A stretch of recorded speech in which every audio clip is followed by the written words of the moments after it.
Hello friends, ഇന്ന് വളരെ tasty ആയിട്ടുള്ള പിങ്ക് മോരുകറിയാണ് തയ്യാറാക്കുന്നത്.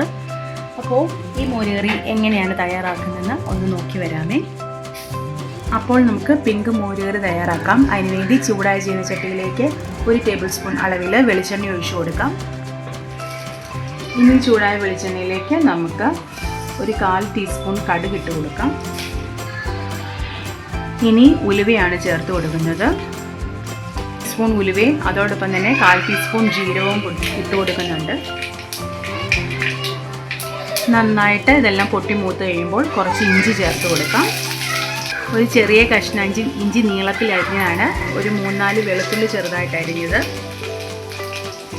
ഒരു വറ്റൽമുളക് 2ആയിട്ട് മുറിച്ചത്, ഒരു പച്ചമുളക് ഞുറുക്കിയത്, ഇത്രയും ചേർത്ത് നമുക്ക് നന്നായിട്ടൊന്ന് വഴറ്റി കൊടുക്കാം. ഇനി ഒരു 3 ചെറിയ ഉള്ളി മുറിച്ചതും കൂടെ ചേർത്ത് കൊടുക്കാം. അതോടൊപ്പം ഒരു 2 കറിവേപ്പിലയും കൂടെ ചേർത്തിട്ട് നമുക്ക് നന്നായിട്ടൊന്ന് വഴറ്റിയെടുക്കാം. ഉള്ളിയൊക്കെ കളർ മാറി ചുവന്ന് തുടങ്ങുമ്പോൾ നമുക്കിതിലേക്ക് ഗ്രേറ്റ് ചെയ്ത് വെച്ചിരിക്കുന്ന 2 ടേബിൾ സ്പൂൺ ബീറ്റ്റൂട്ട് ചേർത്ത് കൊടുക്കാം.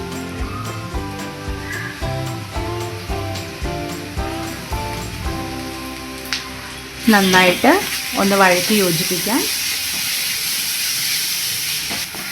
നന്നായിട്ട് ഒന്ന് ഇളക്കി യോജിപ്പിച്ചതിന് ശേഷം ബീറ്റ്റൂട്ടിൻ്റെ പച്ചമണം മാറാൻ വേണ്ടിയിട്ട് നമുക്കിതൊന്ന് അടച്ചു വെച്ച് കുക്ക് ചെയ്യാം.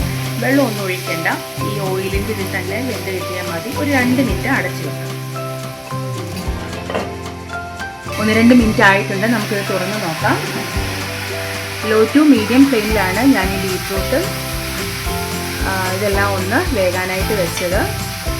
ഇപ്പോൾ ഒരു 2 മിനിറ്റ് ആയിട്ടുണ്ട്. മിക്സിയിൽ ഇനി നമുക്ക് ഇതിലേക്ക് തൈര് ചേർത്ത് കൊടുക്കാം. 1 കപ്പ് തൈര് ഞാൻ മിക്സിയിൽ അടിച്ചതാണ് ചേർത്ത് കൊടുക്കുന്നത്.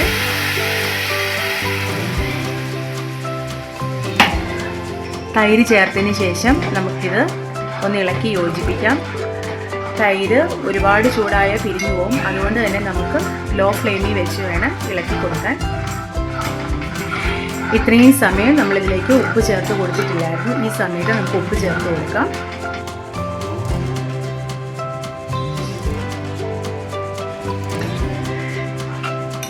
ലോ ഫ്ലെയിമിലിട്ട് നന്നായിട്ട് ഇളക്കി യോജിപ്പിച്ചതിന് ശേഷം നമുക്ക് ഫ്ലെയിം ഓഫ് ചെയ്യാം. അപ്പോൾ വളരെ ടേസ്റ്റി ആയിട്ടുള്ള പിങ്ക് മോരുകറി അല്ലെങ്കിൽ ബീറ്റ്റൂട്ട് മോരുകറി ഇവിടെ റെഡി ആയിട്ടുണ്ട്. ചോറിനൊപ്പം നല്ലൊരു കോമ്പിനേഷനാണ്. അപ്പോൾ ഈ വീഡിയോ നിങ്ങൾക്ക് ഇഷ്ടമായിട്ടുണ്ടെങ്കിൽ തീർച്ചയായും എന്നെ സപ്പോർട്ട് ചെയ്യാൻ മറക്കല്ലേ. Thank you for watching.